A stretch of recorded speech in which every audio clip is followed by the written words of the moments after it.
लाहौर के मरकज़ में एक जानलेवा मर्ज पोशीदा है जिससे लाखों लोगों की सेहत और ज़िंदगियों को ख़तरा लाक है। जाली अद्वियात जो शदीद तशवीश का बाइस हैं, जिन्होंने हमारे हेल्थ केयर सिस्टम में पनाह ले ली है। पाकिस्तान में जाली अद्वियात की कहानी गैर मिजाज इदारों से शुरू होती है जो बगैर इजाज़त के हकीकी दवाओं की नकूल तैयार करते हैं। रिव्यू में मेरा गला ख़राब हुआ था तो मैं डॉक्टर के पास गया तो उन्होंने मुझे मोफिस नाम की एक दवाई दी। तो वो फार्मेसी से लेके मैं घर आ गया। 2 दिन लेने के बाद दोबारा मैं रूटीन चेकअप के लिए गया तो उन्होंने कहा 3 दिन मज़ीद आप मेडिसिन को लेते रहें। तो अब मेडिसिन मेरे को ख़त्म हो गई थी जो मोफिस थी, तो मैंने दोबारा किसी और फार्मेसी से मेडिसिन ली और मैं घर आ गया। और तो मैंने ली तो उसके आधे पौने घंटे बाद मुझे क्या नाम है चक्कर आना शुरू हो गए, मेरे जिस्म में ख़ारिश होना शुरू हो गई। उसके बाद क्या नाम है मेरे होंठ सूज गए, मेरी आंखें लाल हो गई। उसके बाद एकदम से कुछ 10-15 मिनट में मैं बेहोश हो गया। तो फिर मुझे मेरे घर वाले फारूक हॉस्पिटल लेके गए एमरजेंसी में। तो फिर उधर जाकर मुझे एंटी एलर्जी का इंजेक्शन लगा। तो उसके बाद मैं थोड़ा सा बेहतर हुआ। तो मुझे ये लगता है कि जो मैंने पहली दफ़ा दवाई ली थी जिस फार्मेसी से वो ठीक थी, और जो मैंने दूसरी दफ़ा ली है तो वो कहीं ना कहीं उसका क्या नाम फेक मेडिसिन थी कि जिसकी वजह से मुझे ये रिएक्शन आया। हमारे मुल्क में ज़्यादा ट्रेंड ये है कि लोग कहते हैं कि दवाई जो ना वो पाकिस्तान में नकली होती है। ऐसा नहीं होता, दवाइयाँ नकली नहीं होती।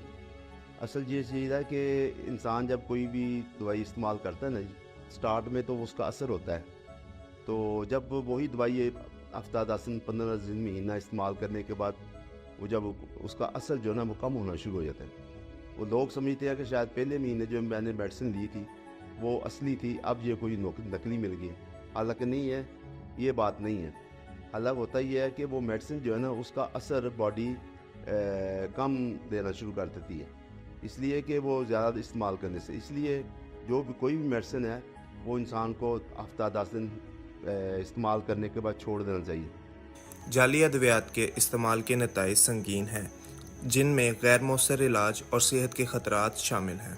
ताहम ब्रांडेड नामों के अलावा तमाम अद्वियात जाली नहीं होती।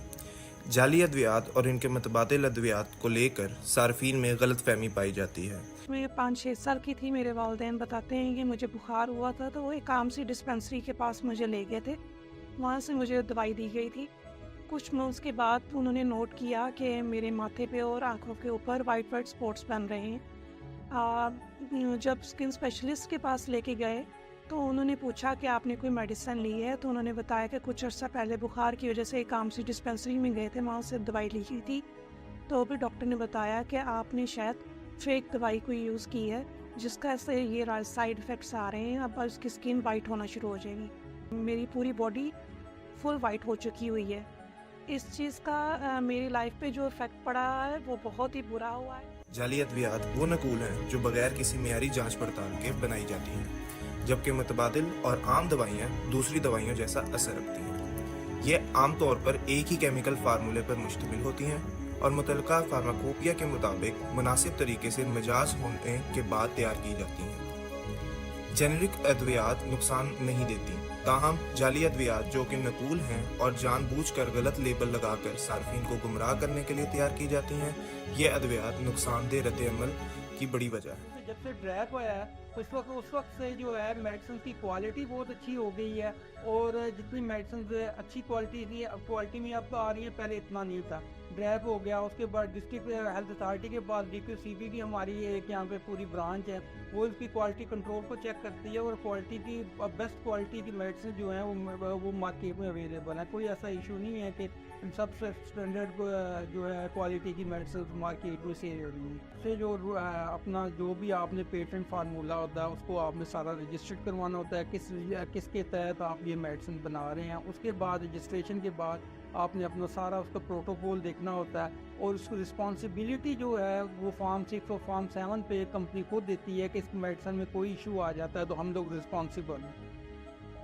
फार्मास्यूटिकल ऑर्गेनाइजेशंस के अंदर जो मैन्युफैक्चरिंग है वो अकॉर्डिंग टू GMP परफॉर्म की जाती है, starting from the raw materials, packaging components, each and everything which is coming into the organization, that is sample tested and released And after release, it is then processed through different steps like in case of tablet granulation, drying, compression, coating, blistering, and finally packaging. All the steps are carried out under the supervision of Quality Assurance Department. Sampling is done at different stages, and these samples get tested from the quality control laboratories. And after their release, the next step is performed. So the whole process is under the supervision of qualified technical staff like pharmacists, chemists. So all the standard parameters which are internationally provided, like British Pharmacopoeia, United States Pharmacopoeia, and international pharmacopoeias, all the testing is carried out according to the pharmacopoeia specifications. अपनी packaging के ऊपर 2D बार coding करते हैं. 2D बार coding basically ड्रैप की भी requirement है. इसके अंदर हम सीरियलाइजेशन करते हैं अपने प्रोडक्ट की. हमारी रैंडम सीरियलाइजेशन होती है.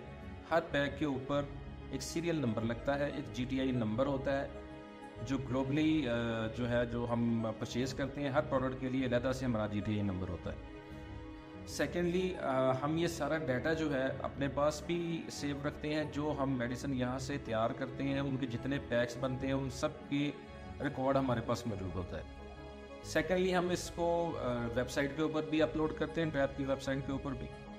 तो कोई भी जो कंज्यूमर है या कस्टमर है वो बारकोड के ज़रिए स्कैन करके उस बारकोड को, तो उससे वो इन्फॉर्मेशन ले सकता है कि ये दवाई जो है ये एक्चुअली हमारी कंपनी की बनी हुई है, ये किसी और की तो नहीं है. तो वो जो डाटा है वो फ़ौरन बता देगा आपको कि ये मेडिसिन जो है ये जेन्युइन है या ये नॉन जेन्युइन है. Drug regulatory authority of Pakistan ने जाली अद्वियात की तैयारी को रोकने के लिए अहम इकदाम उठाए हैं. ड्रैप के कवायद ज़वाबित के नफाज की वजह से पाकिस्तान में जाली अद्वियात की मिकदार में नुमाया कमी आई है. ताहम हमें जाली अद्वियात के ख़तरात से चौकन्ना रहना चाहिए.